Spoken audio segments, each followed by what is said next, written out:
ரிஷபராசிக்காரங்களுக்கு என்ன ஒரு யோகம்னா, இந்த ஆண்டு லக்னத்துக்கு அவர்களோட பாக்கிய ராசியா அவங்க இருக்காங்க. அவங்க ராசியில தான் இந்த வருஷமும் பிறக்குது. நெறைய ரிஷபராசிக்காரர்கள் ராசியான மனிதர்கள் அப்படின்னு பேர் வாங்குவாங்க. ஒரு மருத்துவத் துறையில இருக்கிறாங்க. இவங்க தொட்டு பார்க்கக்கூடிய அந்த மருத்துவம் இவர்களுக்கு நல்ல குணமாக வரக்கூடிய வியாதியஸ்தர்களுக்கு நல்ல மருத்துவர்கள் அப்படின்னு பேர் வாங்க போறாங்க. இந்த ஆண்ட பொறுத்தவரைக்கும் உங்களுக்கு எப்படின்னா, தன வருமானம் ரொம்ப அருமையா பெருகும். நெறைய தடைகள் இருக்கு உங்களுக்கு. ஆனாலும் அஷ்டமஸ்தானத்தில இவ்வளவு கிரகங்கள் இருக்கும்போது, அது பெரிய அளவிற்கு வருமானத்தையும் குடுக்கும். நேர்மையா வருமானம் வருமான்னு கேட்டீங்கன்னா, அது கேள்விக்குறிதான். ஆனா வருமானம் வரும். வருமானம் வரும். எப்படியோ வருமானம் வரும். 4ஆம் இடத்துல சுகஸ்தானத்தில கேது உட்கார்ந்துட்டு இருக்கார் பாருங்களேன்.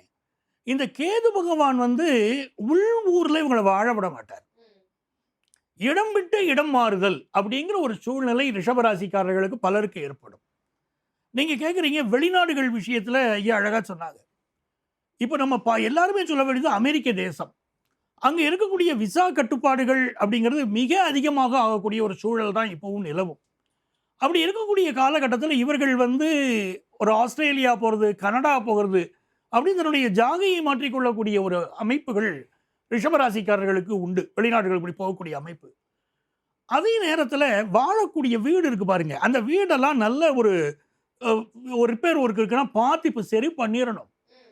அந்த 4ஆம் இடத்துக்குரிய சூரியன் சரி அட்டமத்தில் உட்கார்ந்துருக்காரு, செவ்வாயும் சரி அட்டமத்தில் உட்கார்ந்தார். அப்போ வீடு சம்பந்தமான பிரச்சனைகள் இருக்கும், உடல் ஆரோக்கியம் சம்பந்தமான பிரச்சனைகள் இருக்கும். அதே மாதிரி வண்டி வாகனங்களில் போறாங்க பாருங்க, அந்த சுக்கிரனும் போய் 8 தடவை உட்காந்துட்டாரு, செவ்வாயோடு செத்துட்டாரு.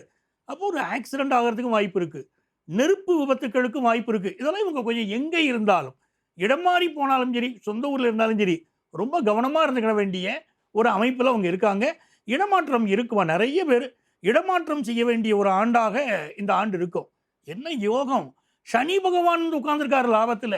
யார் இவர்களுக்கு யோகாதிபதியோ அவன் லாபத்தில் அமர்ந்து வாழ்க்கை தரத்தை உயர்த்த போறார். எங்க இருந்தாலும், வெளிநாட்டுக்கு ஒரு நாடு மாறி போனாலும் நல்ல வேலை, நல்ல உத்தியோகம், நல்ல உயர்வு இது கிடைக்கக்கூடிய யோகம் ரிஷபராசிக்காரர்களுக்கு நல்லாவே இருக்கும்.